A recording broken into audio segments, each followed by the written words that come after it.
All right, so in 5.3, in your Foundations of Math 10 textbook, page 276 talks about interpreting and sketching graphs, but the interpretation of graphs is sort of the big deal here, okay? So, oh, I see, here's my title. There we go, okay. Interpreting and sketching graphs, okay? So, I've got a little graph here. This is similar to one in your textbook. It's not the same one, but this is a graph that I just want to talk about here. If this was a graph, okay, I want to talk about just features of the graph and kind of sort of what kind of information you should be able to glean from a graph. This is the title, okay? Now, if it was my graph, I would like you to put the title not on the graph. It would be up here. So title should be up here, but that's what this is, okay? A trip by a car or something that gives you an overall idea of what this graph is telling you. On the horizontal axis, okay, that's this one, horizontal, we have hours. Okay, so this is the quantity that's being measured on the horizontal axis. Which variable is this? What's this variable called? Sorry, there's a few names we had for it. What was it? Okay, x. All right, this is the x-axis, yeah. But what are some other names that we gave to this variable in our previous lessons?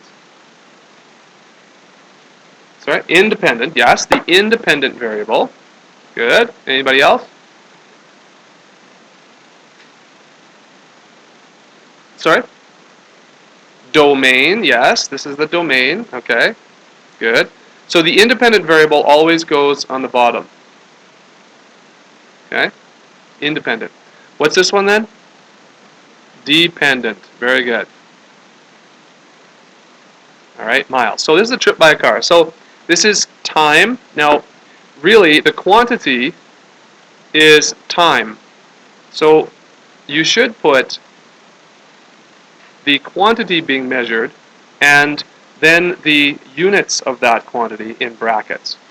So in this, again, this graph, again, I just kind of pulled this graph off the internet, and this is sort of something that I can teach you about, okay? So hours, that's the units, all right? That's the units. The actual quantity is time. The quantity is time. So you should have time, and then in brackets, have your units, okay? So this miles here, this is the units. And what is that unit measuring? Miles is a unit for, yeah, distance. Good. Okay? So on your graph, you should have, first and foremost, the quantities that are being compared, and then in brackets, the units. Okay? So really, this is time is the independent quantity, and distance is the dependent quantity.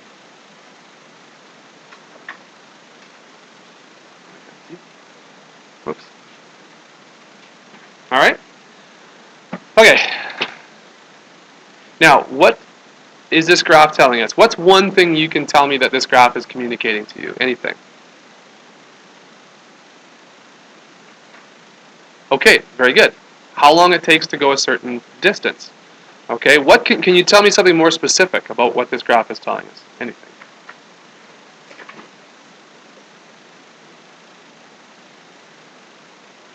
Okay, in miles. Okay, distance in miles. Anything else? By a car. Okay, good. Look at the actual shape of the graph. What does the actual shape of the graph now tell us? What information does that tell us? Well, you can figure out how fast it's going. Yeah, you can figure that out from this graph. Okay, this is what I'm looking for. This is what I'm going for. You could say something like the total time that it takes to go from point A to point E is 25 hours. You see that? A is at 0 hours, and then E is at 25. So the total time for this trip is 25 hours. That's something that you could write down as information. 25 hours for the whole trip. What else could you say? Anything else? Total distance? What's the total distance traveled?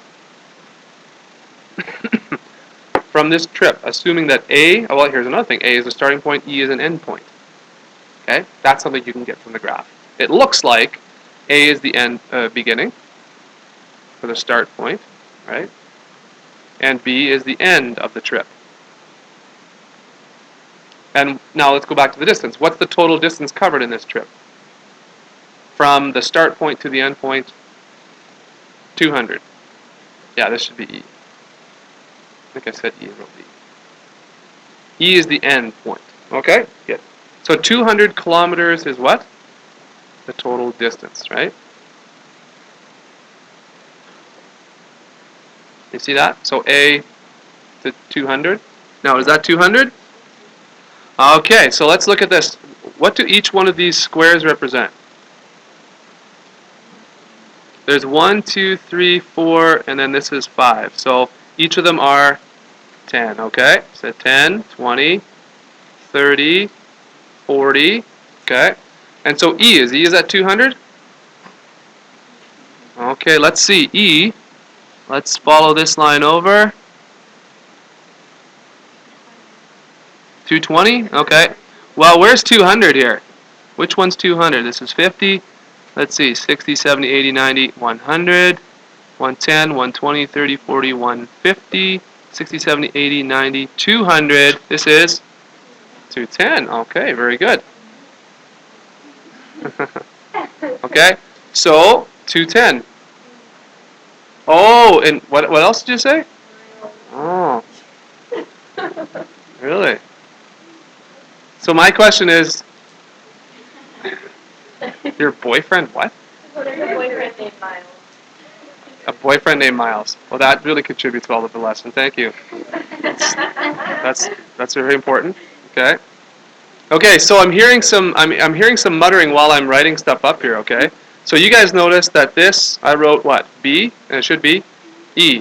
Okay. You guys notice that this was 200 and it should be 210. You guys also notice that this was kilometers and it should be miles. Good. Good. Now my question is, did I do that on purpose or was that an honest mistake? I'll let you guys figure that out. Okay, what's happening between B and C? What's happening between B and C?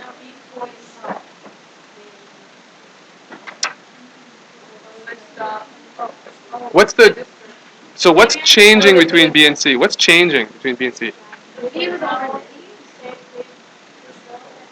Just the time. Thank you. Just the time is changing. The distance is not changing, right? So what is this? 75, right? Where it's what is it? Oh, 60. Just making sure you guys are awake. So there's no change in distance. So the car was probably, car was probably what? Stopped. Okay. So between B and C, car is stopped. Okay, for how long? 5 hours, 24 hours, 6 hours. Okay, let's say this B is at 5 and this C is at this one. So what are each one of these worth? Did we figure that out yet? 1, 2, 3, 4, 5. So each one of them are 1 hour. So this is 5, 6, 7, 8, 9. Here's 10 right here. 11, 12.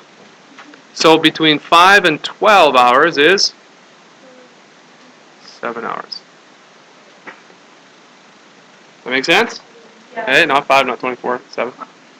Okay, now that you guys are rolling here now. Okay, what else can we deduce?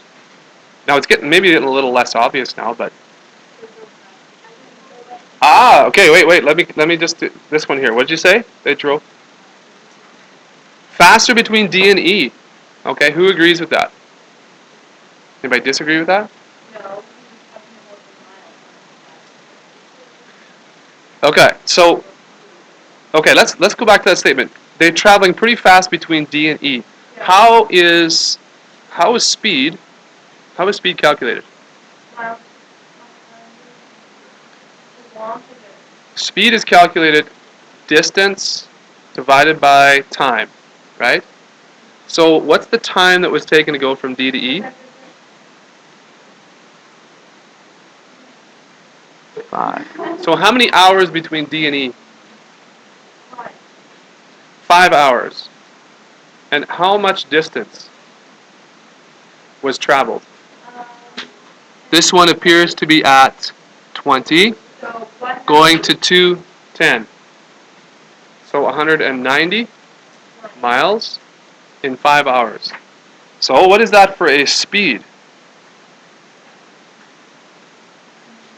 This is where you can get your calculator out. 190 divided by 5, 38. Okay, so between D and E, we're traveling 38 miles for every 1 hour. So that's miles per hour. Now, that's the actual measurement of speed here between D and E. Let's test the speed between A and B. Okay? Let's go over here now. Different color. Between A and B. Okay? So the speed is distance over time. What's the distance covered between A and B? It goes from 0 to 60. So that's 60.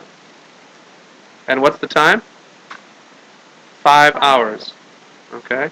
5 hours. So before we do any calculations here, do you see how the car traveled less distance in the same amount of time? So if you're traveling further in the same amount of time, you're going faster. Right? So this is 12 miles per hour versus 38. So what you said, Kyla, was exactly true. Between D and E, they're driving really fast. Okay? Now, how did you notice that? Because I'm sure you didn't calculate these numbers in your head, but what did this graph tell you that would indicate that was the case? What did you look at? How did you know that?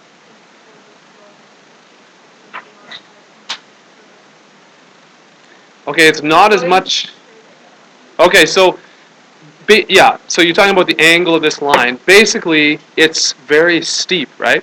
The line is very steep, which means that it's covering a lot of distance in a short amount of time. So yeah, so if you look at the slope of this line versus the slope of this line, the higher the slope in a distance time graph, the higher the speed. Okay? So D to E has a very high or large slope, which translates into a fast moving period there, D to E. So yeah, the slopes of the lines can tell you how fast things go, or at least relatively. What about the slope between B and C? What's this slope? What's the slope between B and C? What's the slope of this line? 0. 0? Okay, why is it 0?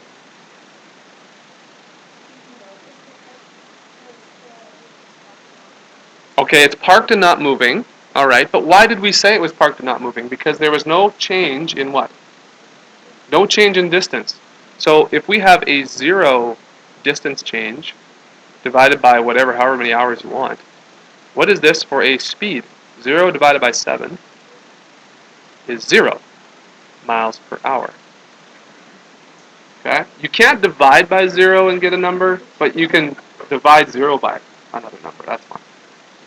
So you see that? 0 change in distance. Okay? So a flat slope, a horizontal slope, means there's no change in distance, so that's 0. Speed is 0. Okay. What about between C and D then? What do you know about this? Sorry? Okay, so that's a bit of a different slant. Okay, good. You're including more context on what you think the problem might be. So, did they forget something and went backwards? Or did they just drive slower?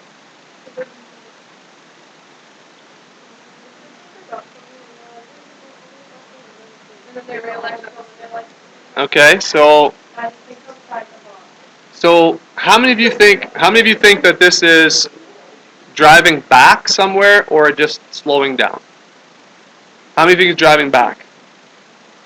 Okay. This is true. Why? Because the starting point is at distance 0. Okay? They've traveled 50 kilometers away. They parked for a little while, right? 7 hours to be exact. Car didn't move. And then now they've gone from the 50 kilometer point back to the 30 kilometer point. Yeah. So they've come closer to their starting point. All right?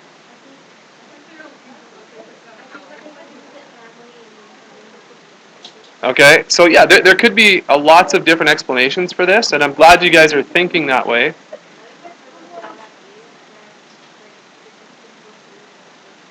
Okay, car broke down at B. Tow truck came at C. Okay, but you got to think about this though. That's a good idea, and then maybe the tow truck towed them back somewhere. But the car got fixed instantaneously. This is the problem. And then they drove really fast somewhere. Okay, well. The rental crashed. The tow truck came. Okay. The rental car. All right, but it's the same car. So yeah, I like what you're thinking anyways. You're trying to think context. Okay? Oh, just needed a new battery maybe. Could have been it. Okay. Possibly. We might do some kind of a yeah, drive. Well, I don't know if I'll get you to drive for 25 hours, no, but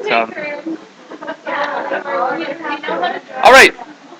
Okay, I need you to think about this for a second. I need you to think about this for a second. What could this graph represent? Go ahead and take a minute and talk to your neighbor. What could this graph and these points on this graph, what could this represent? Go ahead and take a minute. All right, let's talk about what you come up with here. Anybody have a good idea what this graph might represent? Yep. Okay, shh, listen up, everyone.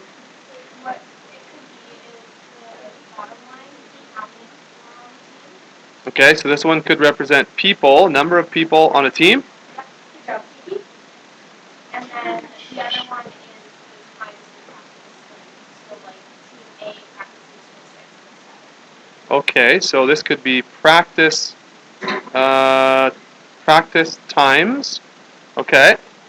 So, like, you mean hours, or what do you mean? Or times of the day, or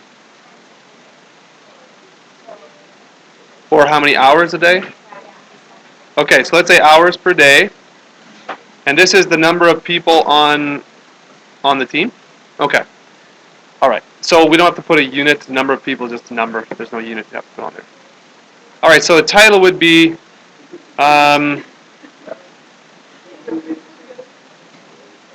number of people on a team.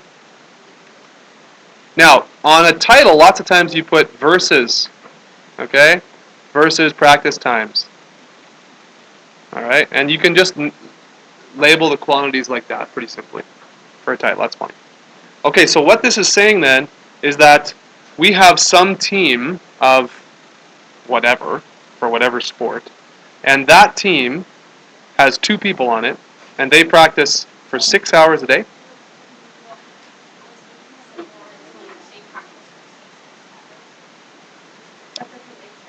Well, practicing from 6 till 7.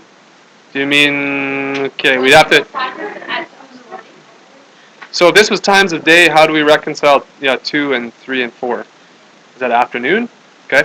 Well, let's just follow on you first before we make it too complicated. 3 people on the team, and this particular team practices 3 hours a day. 6 people on the team, there's one team practices for 2 hours, one team practices for 4 hours a day. Okay? So there's 2 separate teams that have 6 people on the team. This team has 7 people, and they practice 7 hours a day. Okay?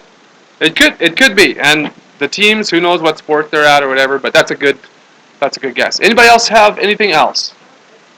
Yes. Okay, good question. You notice on this previous graph, we have lines connecting the points. Okay? On this second graph here, we do not have lines connecting the points. Now, some graphs, it will make sense to connect the lines, and some graphs, it won't make any sense to connect the lines. Graphs where you might want to connect the lines, would, like in this case, okay, so for a car to get from point A to point B, it doesn't just immediately like disappear and then be nowhere and then appear at B, right? It's gonna be at 10 kilometers at some point, it's gonna be at 20 kilometers at some point, and every point in between A and B, it would make sense that that point would be part of the graph. If we have a graph where the points aren't connected like this is where A and B maybe really aren't related, and a line between A and B doesn't make sense. So is this a point? No, not necessarily. Well, why? Because you can't have 2.5 people on a team, that's why. Okay? That's why maybe you wouldn't connect the points. Boys, listen. Okay, if there's no logical meaning for the points in between, you wouldn't connect them. Alright? So things like this. This is a perfect example why we wouldn't connect the points, because there's no connection. Right? Between B and C makes no sense. Even between B and D, like there's no difference. So it'd be like, the fruit and their color. Remember that one? If we plotted those on a graph, then you wouldn't connect them. Because what's the fruit in between apple and orange? Well, there is no logical answer for that, right? And what's the color between, well, maybe colors, but they don't change colors gradually when you move from one fruit to another. You know what I mean? That doesn't make sense. Okay, so quickly, do we have any other, one more good idea of what this graph could represent? Anybody? I'll erase this. Is this going to be like on the test? It could be like on the test. It could be. Yeah, it could be. It could be. Okay, do you have an answer or no? Do you have a suggestion? Anybody else? No? Come on, let's hear it. One more. Okay. Okay, so some of the suggestions here, again, this is, it's a little bit tough. I want you to think about this. So, this one was, what was it? Hours of homework. You guys are really stuck on homework, aren't you? Hours of homework to complete, right? And this is like hours available. That's what you said, right? So on day A, maybe the first point, day A, you have 2 hours of homework and you have 6 hours to complete it. That's awesome. On day D, you have 6 hours, you think anyways, of homework. You can't really tell ahead of time, but you think you have 6 hours of homework and you only have 2 hours to complete it. Well, this I understand. The hours of homework to complete, okay, this would be your estimation, right? I think this is going to take me 6 hours, right? Okay, this doesn't take into account procrastination or other, yes, okay, good. Alright, so what would be a title of this? This would be like, My Sad Life. Okay, good, yes, of course, that's totally fine. Alright, the life of a high schooler. Oh, that's so difficult. My life sucks. Why are you joking? Why am I joking? Oh, okay. You guys are laughing, but I can't. Okay. I forgot that. Sorry. You guys are all laughing, and then as soon as I laugh, like, you're so mean. You hate us. Okay, boys, what's yours? So say there's a parking lot, right? Right, yeah.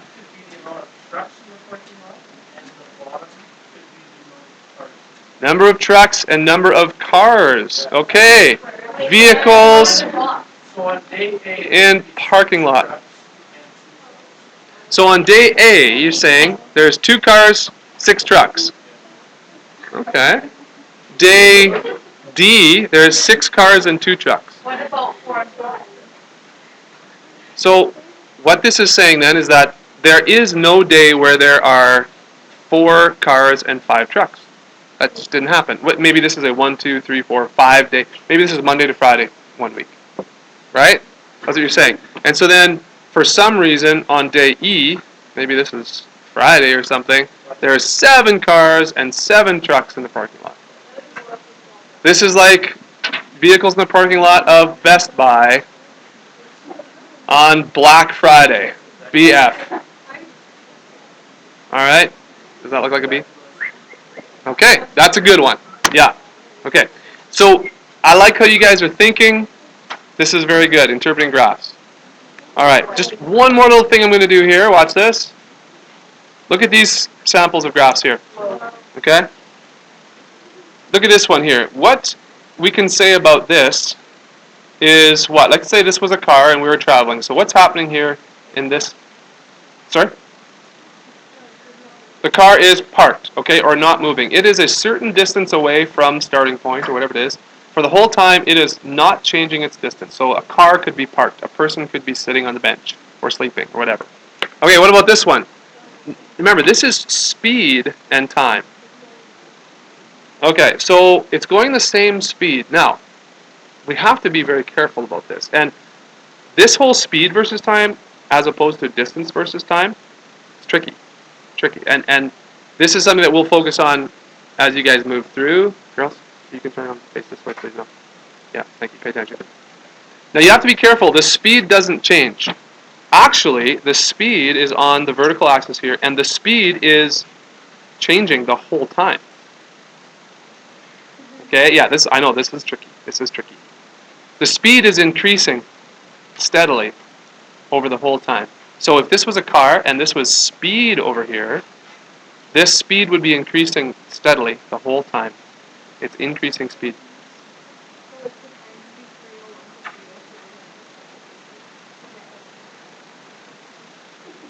Yeah, whatever time span this is, your speed is increasing. Let's go back to this one, distance time. Okay? This distance is changing. The slope right about here in this area, pretty steep, right? But towards the end of this time, the change in distance is relatively small. So, if this was a car, it would be covering a lot of distance in a small amount of time, then covering less distance. So, if this was half the trip right here, going pretty fast, then slowing down. But it's like the same. No, listen, the distance is changing drastically over this amount of time, you see? Yeah. And over here, the distance is changing just a little bit over this amount of time. Yeah.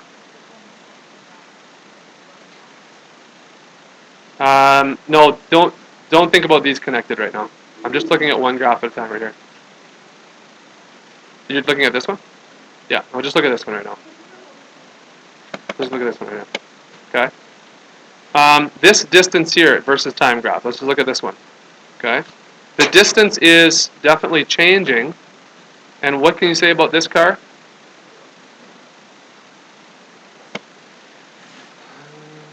The change in distance over the change in time is always the same here. It's a steady change in distance. So this one is going actually at constant speed in the reverse direction. Okay? This person is coming back home, covering the same distance in the same amount of time the whole way. Okay? All right. This one, I'll just conclude with this one right here, distance versus time. Just look at this distance versus time one right here. Okay? This car, if this was a car, the change in distance is quite minimal over the first little bit of time, right? But then, from this time right here to this time right here, they're covering more distance, faster. And then from this time right here to this time over here, they're covering quite a bit of distance. So this is a graph of a person that is speeding up. All right? So yeah, don't worry about the second graphs here now. We'll just distance versus time. Okay. All right. Any questions so far? The big deal in this section here is interpreting a graph that would be like this. So the different steepness, when distance is not changing, coming back direction, right? And yeah, distance, time, title, units. All right. So I'll give you your assignment.